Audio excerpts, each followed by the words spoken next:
पंडित जी ने आए उधर।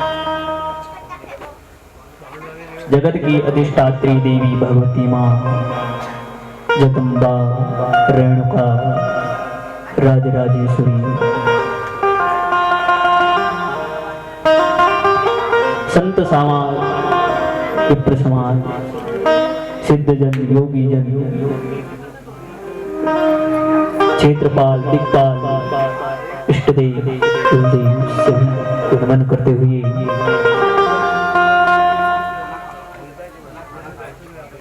और सभी विप्र मंडलियों को मेरा प्रणाम। सन्मुख विराजमान संगीत के ब्रह्म के विद्वान उनको मेरा कोटि कोटि प्रणाम, जो कि इस कथा को सजाए हुए हैं, अपना पूरा सहयोग दे रहे हैं। और सन्मुख विराजमान भक्ति स्वरूपा माताएं बहनें और जगत वाटिका के बाल गोपाल एवं यत्र तत्र से आए हुए सभी भक्त वृंद, अरे बड़े बड़े बुजुर्ग, सभी को मेरा प्रणाम। इस व्यासपीठ से सभी को आशीर्वाद। और जो भी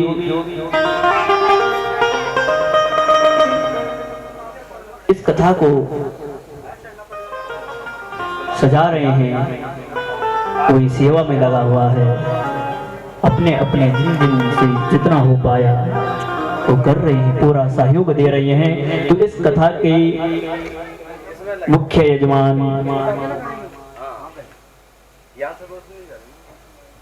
श्री जसवंत सिंह बिष्ट जी हैं, उनकी धर्मपत्नी शीला बिष्ट एवं उनके अनुज श्री शीशपाल बिष्ट जी, श्रीमती अनिता बिष्ट जी एवं उनके समस्त बिष्ट परिवार जो अपना अपना पूरा सहयोग दे रहे हैं, ये न के न प्रकार जिनसे जितना हो पाया।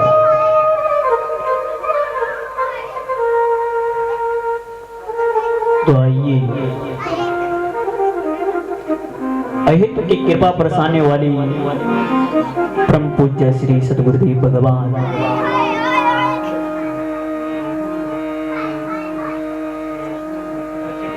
एवं पितरों के आशीर्वाद से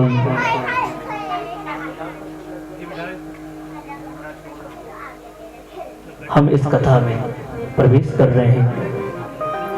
कल की कथा में आपने श्रवण किया है कि कथा क्यों कहते हैं, कथा किस लिए होती है, कथा करवाने से क्या लाभ होता है। क्योंकि पहला दिन जो होता है वह केवल महात्म होता है। कथा को समझाने के लिए कोई भी कथा हो, राम कथा हो, कृष्ण कथा हो, शिव पुराण हो, तो पहला दिन केवल महात्मा के लिए होता है।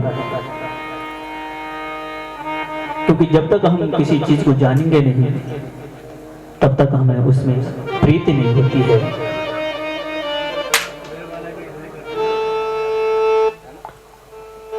तब तक हमें उस कथा में प्रीति नहीं होती है। जाने बिनु ना हुई प्रतीति और बिनु प्रतीति नहीं प्रीति।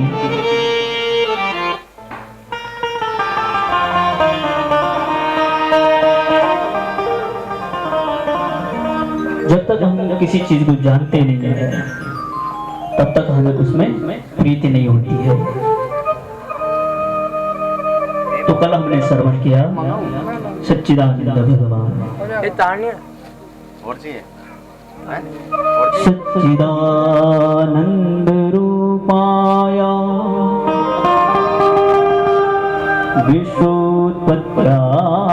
विश्वोत्पत्त्यादिहेतवे तापत्रय विनाशाय श्री कृष्णाय वयं नमः।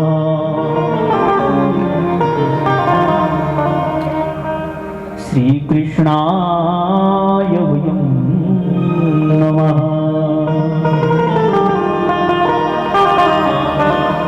तापत्रय विनाशाय श्री कृष्णाय वयं नमः, जो 3 प्रकार के ताप को मिटा देता है। ऐसी श्रीमद् भागवत महापुराण की कथा सुने। कथा सुनने से पाप ताप संताप सारे दूर हो जाते हैं।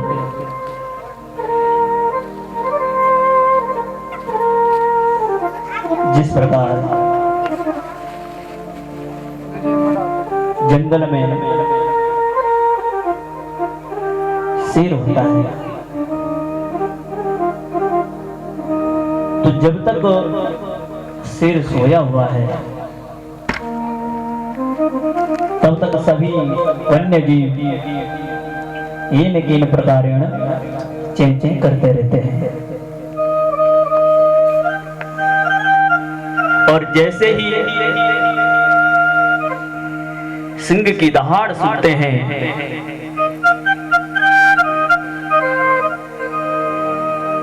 जैसे ही सिंह की शेर की गर्जना सुनते हैं, तो सारे वन्य जीव अपने अपने बिलों में जाकर छुप जाते हैं। फिर किसी की हिम्मत नहीं पड़ती कि कोई आकर बोले।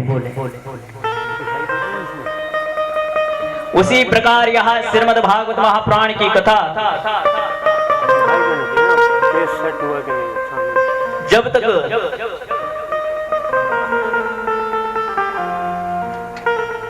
जिसके घर में या श्रीमद् भागवत की गर्जना नहीं होती है, उस घर में पाप ताप संताप रोग व्याधि ये सताते रहते हैं। और जहां श्रीमद् भागवत महापुराण की कथा हुई, गर्जना हुई, तो उस घर की पाप ताप संताप सारे दूर हो जाते हैं। बोलो श्रीमद् भागवत महापुराण की जय। बोलो राधे राधे राधे। तो जो 3 प्रकार के ताप को मिटाने वाली या श्रीमद् भागवत, 3 प्रकार के ताप कौन कौन से हैं? दैहिक दैविक भौतिक तापा, दैहिक दैविक भौतिक तापा, दैहिक दैविक भौतिक तापा, दैहिक दैविक भौतिक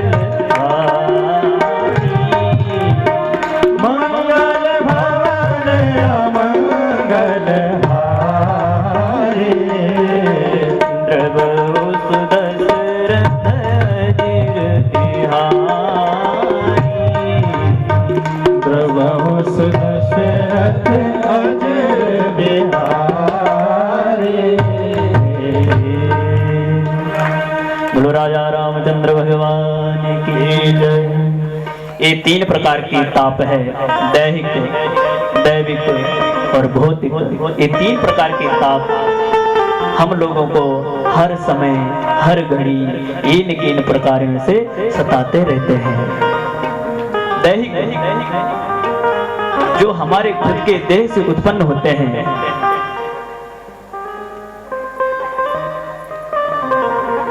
जो आजकल चल ही रहा है, सर्दी जुकाम कमर दर्द गर्दन दर्द, जितने भी हमारे इस देह से उत्पन्न होते हैं, ये है दैहिक ताप।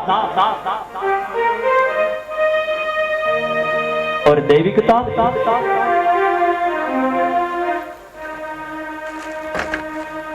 देवताओं के द्वारा दिया हुआ ताप, यानी कि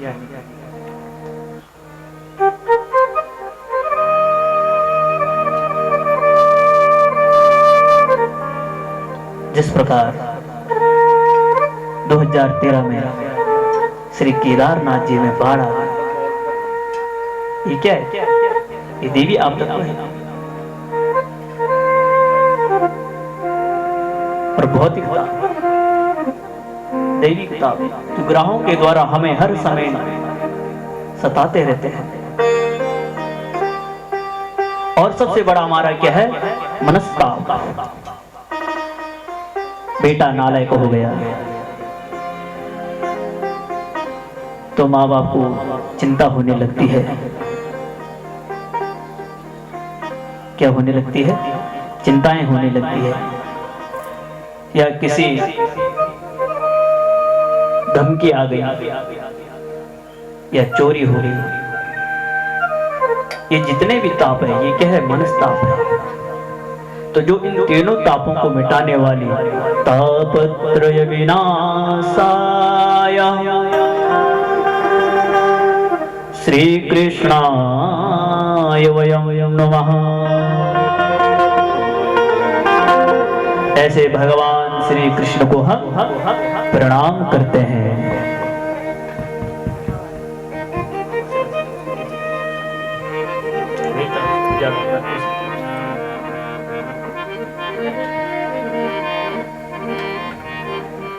तो पहले श्लोक में बताया गया है कि कथा किसकी हो रही है? कथा सच्चिदानंद भगवान की हो रही है, जो कि सभी धर्मों को अनुकूल है।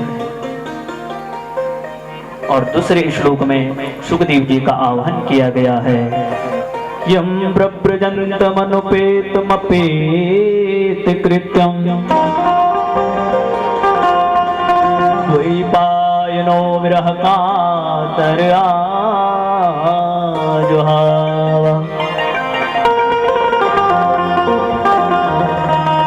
पुत्रेत तन्मयतया तर्वो विनेन्दु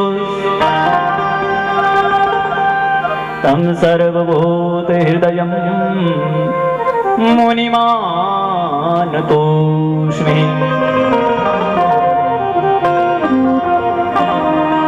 दूसरे श्लोक में सुखदेव जी का आह्वान किया गया है, क्योंकि जैसे ही सुखदेव जी का जन्म हुआ था तो सुखदेव जी दिगंबर अवस्था में जंगल की ओर दौड़ने लगे और उनके पिता श्री वेदव्यास जी पुत्र मोह के कारण उनके पीछे पीछे दौड़ने लगे, कहने लगे बेटा रुक जाओ, बेटा रुक जाओ। परंतु सुखदेव जी रुके नहीं।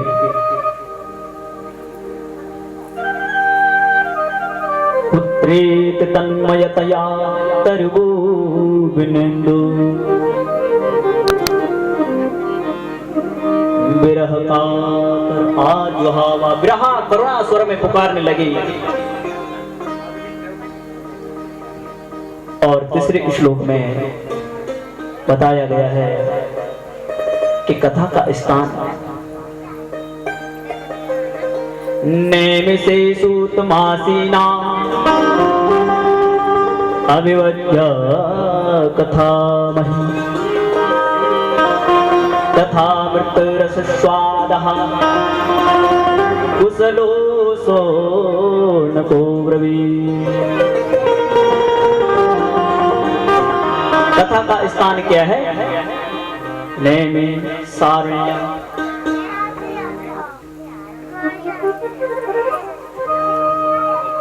यहाँ पर तीनों बात अनुकूल हो रही है। कथा सच्चिदानंद भगवान की है, कहने वाले श्री सुखदेव जी हैं, और स्थान क्या है? नैमिषारण्य तीर्थ। और यहाँ पर भी क्या है? ये भी नैमिषारण्य है। तीर्थों में सर्वप्रथम नैमिषारण्य है, क्योंकि जहाँ भगवान की कथा होती है वहाँ सारे तीर्थ विराजमान होते हैं। बोलो राधे राधे। तीर्थ पर नैमिष विख्याता,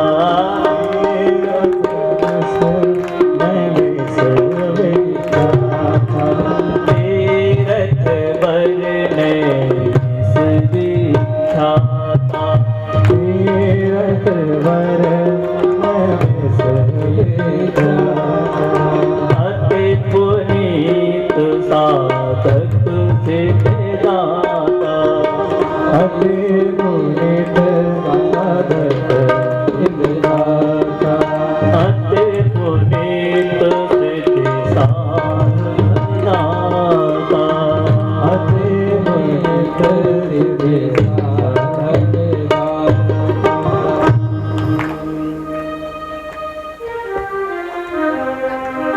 नेमिषारण्य क्षेत्र में 88,000 शौनकादि ऋषि बैठे हुए हैं और भगवान की कृपा से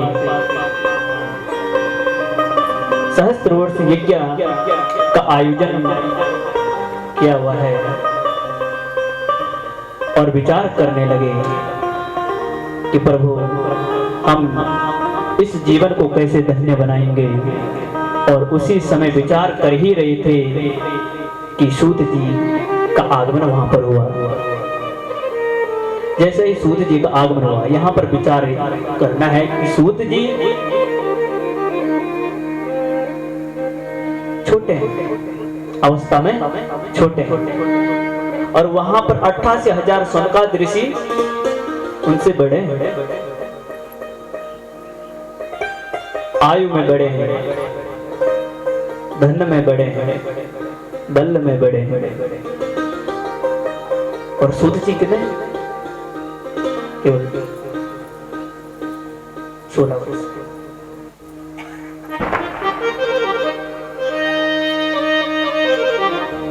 तो हमारे शास्त्रों में कई प्रकार के वृद्ध बताए गए हैं। आयु वृद्ध, बल वृद्ध, धन वृद्ध तथैव च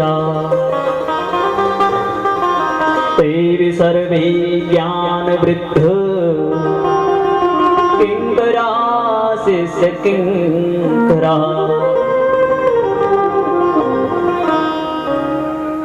वृद्ध वो नहीं है जिनके बाल पक गए, क्योंकि वो अवस्था में वृद्ध है। वास्तव में वृद्ध उसे कहते हैं जिसके पास ज्ञान है, और ज्ञान सभी साधनों से श्रेष्ठ है। तो सुखदेव जी के पास ज्ञान है, इसलिए 88,000 शौनकादि ऋषियों ने सुखदेव जी का आसन में विराजमान किया। सुंदर सी आसन बनवाई गई और उस आसन पर जिस प्रकार आप लोगों ने यहाँ पर एक सुंदर सा एक भव्य मंडप बनाया 16 स्तंभों वाला, और इसके ऊपर आपने भगवान श्री श्रीमद् भागवत महापुराण, जो भगवान श्री कृष्ण की प्रत्यक्ष वांगमयी मूर्ति है, उनको विराजमान किया। तो उन्होंने सूत जी से प्रश्न किया, कहने लगे अज्ञान द्वंद्व विध्वंस कोटि सूर्य समप्रभा सूताख्याय कथा सारम मम कर्ण रसायन। कहने लगे अज्ञान ध्वंस विध्वंस, आपने समस्त शास्त्रों का विधिवत अध्ययन किया है, कृपया करके हमारे अंदर जो अंधकार है,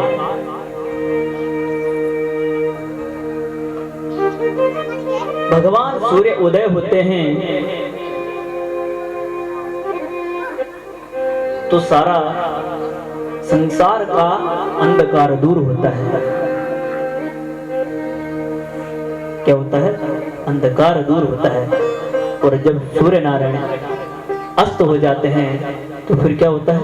अंधेरा हो जाता है और अपने हाथ में रखी हुई वस्तु भी हमें ठीक से नहीं दिखाई देती है। दीपक जलाकर देखो तो एक कोने की वस्तु हमें दिखाई देगी, दूसरे कोने की वस्तु हमें दिखाई नहीं देगी। तो कहने लगेंगे प्रभु हमारे जो अंधकार है, अज्ञान के जो चक्षु, क्योंकि सूर्य नारायण तो संसार का अंधकार दूर कर सकते हैं, परंतु हमारे अंदर के अंधकार को दूर नहीं कर सकते हैं। बोलो राधे राधे राधे राधे। हमारे अंदर के अंधकार को वो दूर नहीं कर सकते हैं। तो इसके लिए हमें क्या करना चाहिए? कहने लगे प्रभु आप अपने वाणी रूपी किरणों से हमारी कर्ण चित्र के माध्यम से हमारे हृदय में प्रकाश डालिए और इस अंधकार को दूर करिए। बोलो राधे राधे राधे राधे।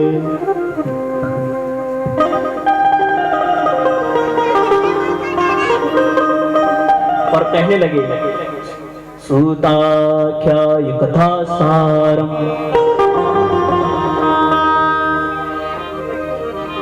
हमें कथा नहीं सुननी है। क्या कह रहे हैं? हमें कथा नहीं सुननी है। जिस प्रकार आप लोगों ने एक बार नहीं बल्कि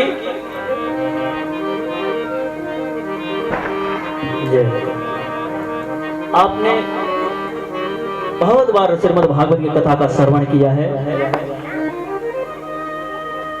तो कह रहे हैं कि हमें कथा नहीं सुननी है, हमें कथा का सार सुनाओ।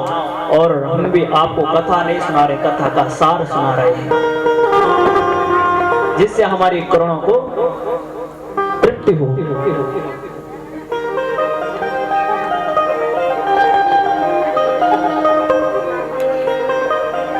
इन कलियुग जीवों का उद्धार कैसे हो?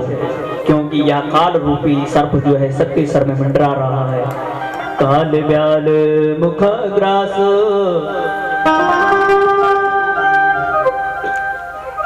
त्रास निर्णा से ही तवी।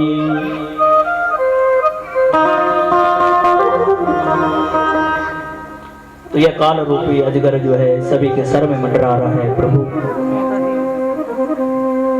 तो प्रचिते कथा वक्तुम सभायां संस्थिते सुखे। एक समय सुखदेव जी परीक्षित महाराज जी को कथा सुना रहे थे। उसी समय देवता लोग अमृत का कलश लेकर वहां पर आए। अमृत का कलश लेकर आए। सुधा कुंभं गृहीतेव देवास्तत्र समागमन। अमृत का कलश वहां पर लेके आए। कहने लगे क्योंकि दुष्टों का झुकना दुखदायी होता है। नवनी नीच के अति दुखदाई जिमि अंकुश धन उरग विलाई।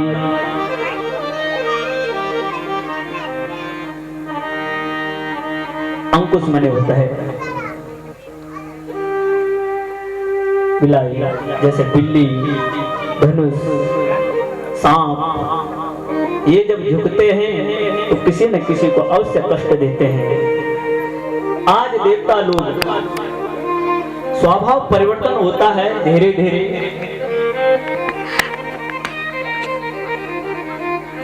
यदि किसी का स्वभाव धीरे धीरे परिवर्तन होता है तो उसमें कोई विशेष अंतर नहीं है। अगर अचानक किसी का स्वभाव परिवर्तन हो गया तो समझ जाना कि कुछ ना कुछ अवश्य गड़बड़ है। जो कभी किसी के चरणों में झुकता ना हो और वह आकर आपके चरणों में झुक जाए तो समझ जाए कुछ ना कुछ। क्योंकि देवता लोग कभी किसी के चरणों में झुकते नहीं हैं, और आज परीक्षित जी सुखदेव जी के चरणों में झुक गए।